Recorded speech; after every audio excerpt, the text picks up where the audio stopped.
Hello everyone, welcome to all of you. In this lecture, we will discuss about the more types of matrices. So first, I will start about the transpose and conjugate transpose. So क्या होता है transpose और conjugate transpose of matrices? So अगर मेरे पास A कोई matrix है m cross n की, देन ट्रांसपोज ऑफ ए क्या होगा? ए ट्रांसपोज़ मीन्स ए ट्रांसपोज़ की जो साइज़ होगी वो हो जाएगी n क्रॉस m। अगर मेरी ओरिजिनल मैट्रिक्स का साइज़ m क्रॉस n है, तो ए ट्रांसपोज़ की n क्रॉस m हो जाएगी और रोज़ जो होती है ना उसको एज़ ए कॉलम में लिख देंगे।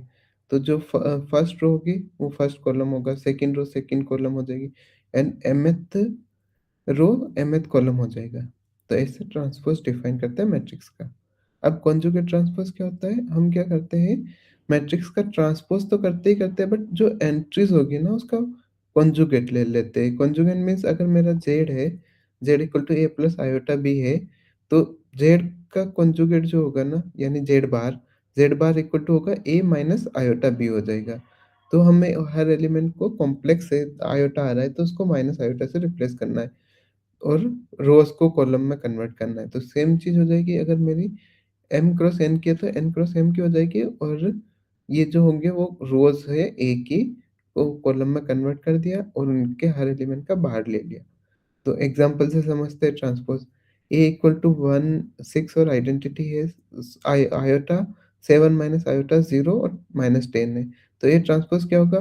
1 6 आयोटा 7 माइनस आयोटा 0 माइनस 10। अब कॉन्जुगेट ट्रांसपोज़ क्या होगा? ए थीटा से रिप्रेज़ेंट करते हैं, वो हो जाएगा ए 1 6 और माइनस आयोटा 7 प्लस आयोटा 0 और माइनस 10। तो I hope it is clear to you. Now symmetric and skew symmetric matrices. So अगर मेरे पास ए कोई स्क्वायर मैट्रिक्स है n क्रॉस n की, तो उसको सिमेट्रिक मैट्रिक्स कब बोलते हैं? जब A transpose equal to A आ जाए। मीन्स क्या होता है? A I J equal to A J I for all I comma J के लिए। अगर मेरी कोई मैट्रिक्स है, उसमें अगर मेरा ए I J equal to A J आई हो, जैसे ए 1 2 है, वो ए 2 1 के इक्वल आ जाए। तो ऐसा जब भी बन जाएगा केस, या ए 1 1 है वो ए 1 1 के इक्वल ही होता है। तो ऐसी मैट्रिसेस जो होती है वो हमारी सिमेट्रिक मैट्रिसेस होती है। तो नेक्स्ट है स्क्यू सिमेट्रिक मैट्रिक्स। अगर मेरी कोई ए मैट्रिक्स है n क्रॉस n की, तो A transpose equal to minus A आ जाए। या that is A I J equal to minus times A J I for all I J. अब हमें क्या पता है, अगर मेरी कोई मैट्रिक्स है, स्क्यू सिमेट्रिक मैट्रिक्स होती है, तो उसके डायगोनल एंट्रीज़ के कुछ कंडीशन होती है, तो वो देखते हैं हम। अगर मेरी डायगोनल एंट्रीज़ ए आई आई है, तो वो इक्वल होगी माइनस टाइम्स ए आई आई। तो वो क्या हो जाएगा, इधर जाएगा तो 2ai इक्वल टू 0। बट अगर मेरी skew symmetric matrix over field Z2 something या फील्ड की कैरेक्टरिस्टिक 2 है, तब नहीं। अगर फील्ड की कैरेक्टरिस्टिक 2 के अलावा कुछ है, तो ये 2 0 नहीं होगा। उस केस में मेरा एआई को 0 होना पड़ेगा। तो अगर कोई स्क्यू सिमेट्रिक मैट्रिक्स है, जिसकी कैरेक्टरिस्ट जो जिस फील्ड पे डिफाइन है उसकी कैरेक्टरिस्टिक 2 नहीं है, तो उस केस में उसके जो डायगोनल एंट्रीज़ होगी वो 0 होगी स्क्यू सिमेट्रिक मैट्रिक्स। अगर R के ऊपर स्क्यू सिमेट्रिक मैट्रिसेस डिफाइन कर रहे हो, तो उसकी डायगोनल एंट्रीज़ 0 होगी। बट अगर फील्ड कैरेक्टरिस्टिक 2 का है, जैसे Z2 हो गया, तो उस केस में यहाँ 1 1 भी हो गया ना। तो क्योंकि Z2 के केस में 1 -1 के इक्वल होता है ना, तो ये कंडीशन होल्ड हो जाएगी 1 इक्वल टू -1, क्योंकि उसमें केस में 2 इक्वल टू 0 होता है ना, तो ये 2 0 हो जाएगा। बट एआई 0 हो, दोनों में से एक या दोनों 0 हो सकते हैं, तो वहाँ 2 ये 0 हो गया, तो ये नॉन ज़ीरो हो सकता है, तो वहाँ हम 1 ले लेंगे। तो उस केस में फील्ड अगर कैरेक्टरिस्टिक 2 है तो फेल हो जाता है, अदरवाइज़ हम बोलेंगे कि कोई भी स्क्यू सिमेट्रिक मैट्रिक्स है, जिसके फील्ड की कैरेक्टरिस्टिक 2 नहीं है, उसके डायगोनल एंट्रीज़ हमेशा 0 होगा। अब आते हैं normal matrix. A matrix A is normal if A transpose equal to A transpose A, यानी अगर ये कंडीशन होल्ड हो जाती है, तो हम उस मैट्रिक्स को नॉर्मल मैट्रिक्स बोलेंगे। Orthogonal matrix A square matrix को हम ऑर्थोगोनल कब बोलेंगे? A transpose equal to identity equal to A transpose A आ जाए। तो इस कंडीशन अगर होल्ड कर रही है तो हम इसको ऑर्थोगोनल मैट्रिक्स बोलते हैं। अगर मेरे पास कोई मैट्रिक्स गिवन है, तो वो ऑर्थोगोनल होगी इफ एंड ओनली इफ ये कंडीशन होल्ड हो।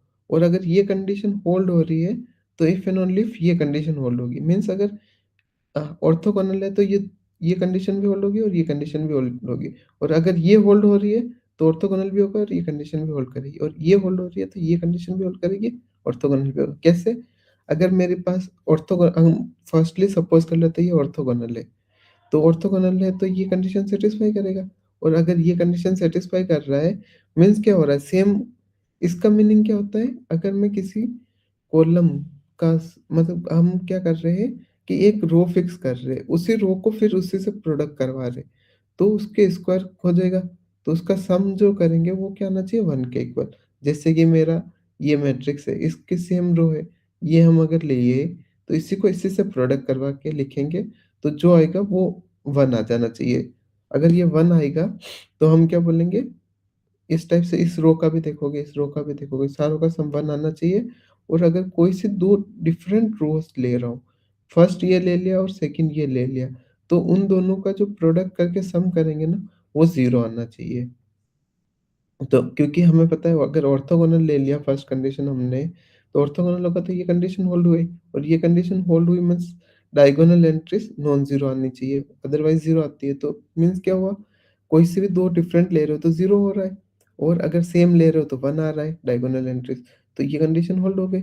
मीन्स ये अगर लेके चल रहे हो तो ये तो हो गया, बट क्या अगर ये लेके चलेंगे तो ये हो जाएगा? तो इसके लिए ये क्या दिया है, अगर हम डिफरेंट रोज़ ले रहे तो क्या आ रहा है इनर प्रोडक्ट, मतलब इनका प्रोडक्ट 0 आ रहा है, तो डिफरेंट के लिए हम 0 लिख देंगे और अगर सेम के लिए 1 आ रहा है तो 1 लिख दिया। तो आइडेंटिटी मैट्रिक्स बन गई इस साइड से और सेकंड साइड से देखोगे तो भी हो जाएगा सेम। तो ये ऐसे आप प्रूफ कर लेना। अब नेक्स्ट है आपको होमवर्क है कि अगर if A equal to ABCD है, तो ये ऑर्थोगोनल होगी, उसके लिए क्या कंडीशन होगी? तो ये कंडीशन आप फाइंड इस वाली प्रॉपर्टी से कर लेना। नेक्स्ट है हर्मिशन मैट्रिक्स। अगर मेरी ए कोई एआईजे है, वो कॉम्प्लेक्स नंबर से है, कॉम्प्लेक्स फील्ड से आ रही है, तो ए को हर्मिशन या सेल्फ एडजॉइंट कब बोलते हैं? A star equal to A आ जाए। Means A star equal to A आ जाना चाहिए, मीन्स ए का ट्रांसपोज़ और उसका बाहर करो इक्वल आ जाना चाहिए। तो मीन्स क्या होता है अगर हम जो एंट्रीज़ ले रहे हैं ना, ए आई जे का बाहर किसके इक्वल आ जाए? ए जे आई के, फॉर ऑल आई जे के लिए। मीन्स ए आई जे का बाहर ए जे आई के इक्वल आना चाहिए। स्पेशल केस क्या होता है अगर मेरा क्योंकि यहाँ कॉम्प्लेक्स नंबर से चल रहा है तो हम सिर्फ आर पे सी पे डिस्कस कर रहे हैं, कैरेक्टरिस्टिक नहीं देख रहे दूसरे फील्ड की। तो यहाँ पे क्या होगा, ए आई आई बार लिया इक्वल टू ए आई आई होगा, क्योंकि अगर मेरे पास Z equal to A plus iota B है, तो जेड पर क्या होगा, ए माइनस आयोटा बी। तो यहाँ पे क्या होगा, A minus iota B equal to A plus iota B. तो अ, इधर जाएगा तो ए से ए कैंसल और 2 times b iota equal to 0, और क्योंकि मैं यहाँ फील्ड सी ले रहा हूँ ना, तो 2 0 के इक्वल नहीं होगा और आयोटा भी 0 के इक्वल नहीं होगा, तो बी को 0 होना पड़ गया। मीन्स कॉम्प्लेक्स पार्ट 0 हो जाएगा। तो जो भी हर्मिशन मैट्रिक्स होती है ना, उसकी जो डायगोनल एंट्रीज़ होती है वो क्या होती है? रियल होती है। Hence diagonal entries of the Hermitian matrix is real. यहाँ से आया जाएगा प्रूफ। नेक्स्ट है स्क्यू हर्मिशन मैट्रिक्स। अगर मेरी कोई matrix A n cross n है, तो A star equal to minus times A आ जाए, तो हम ऐसे मैट्रिसेस को स्क्यू हर्मिशन बोलते हैं। स्क्यू हर्मिशन के लिए क्या होना चाहिए, ए आई जे का बार जो है वो माइनस टाइम ए जे आई आ जाए सारे आई जे के लिए। तो इसके स्पेशल केस में क्या होगा, अगर मेरा ए आई बार है वो किसके इक्वल आना चाहिए, माइनस टाइम्स ए आई आई, और यहाँ भी हम सी से एंट्रीज ले रहे हैं, तो जेड लिया जैसे वैसे a plus iota b, a minus iota B equal to आएगा minus times a minus times iota B. तो आयोटा बी से आयोटा बी कैंसिल और 2 ए इक्वल टू 0 होगा, और यहाँ 2 कैरेक्टरिस्टिक नहीं है तो ए इक्वल टू 0 होना पड़ेगा। तो इसका मीनिंग क्या हुआ, जो या तो ए अगर पूरा ही बी भी 0 हो जाए तो 0 एलिमेंट हो सकता है, या प्योरली इमेजिनरी आ जाना चाहिए। जैसे कि ये प्रूफ करा है, ए 0 हो गया मेरा, और तो बी कुछ भी हो सकता है, तो बी अगर 0 हुआ तो 0 आ जाएगा, या फिर बी नॉन 0 हो तो प्योरली इमेजिनरी हो जाएगा। तो स्क्यू हर्मिशन मैट्रिक्स होती है ना, उसकी जो डायगोनल एंट्रीज़ होती है, वो हमेशा या तो 0 होगी या प्योरली इमेजिनरी होगी। बाकी एंट्रीज़ के लिए कोई कमेंट नहीं करेंगे, और हर्मिशन के टाइम रियल होती है डायगोनल एंट्रीज़। अब यूनिटरी मैट्रिक्स क्या होती है? A is the unitary matrix if A star equal to identity हो और A star A equal to identity हो। मीन्स अगर यूनिटरी मैट्रिक्स है तो A star equal to identity और ए स्टार आ जाए। तो यहाँ पे क्या हो गया, ये एग्ज़ाम्पल है सेम ऊपर की तरह ही, अगर एबीसीडी है तो यूनिटरी होने के लिए क्या कंडीशन होगी? उसी तरह ऊपर वाली प्रॉपर्टी की तरह ए अगर मेरी यूनिटरी है if and only if j equal to 1 to n modulus of a i j का स्क्वायर इक्वल टू 1। यहाँ मॉडुलस क्यों आया? क्योंकि यहाँ स्टार है ना, तो ए I J times A I जे बार होगा। तो और जेड जेड बार क्या होता है? मॉडुलस ऑफ जेड स्क्वायर, तो वहां से ये कंडीशन आई। और इनर प्रोडक्ट, ये जो प्रोडक्ट हो रहा है ना, उसके केस में भी फर्स्ट रो और सेकंड रो यहाँ से आएगी ना, फर्स्ट रो यहाँ से ली, उसी की सेम रो यहाँ से ली, तो इसका बार हो जाएगा ना, तो इस वजह से ये बाहर आ रहा है। तो उसके लिए 0 होगा जब मेरा I1 और I2 not equal to 0। Similarly ये कंडीशन ऊपर वाली जैसे आ जाएगी, ये आप प्रूव कर लेना। तो thank you so much, I hope you like it, and अगर कोई क्वेरीज हो तो कमेंट कर देना। Thank you so much.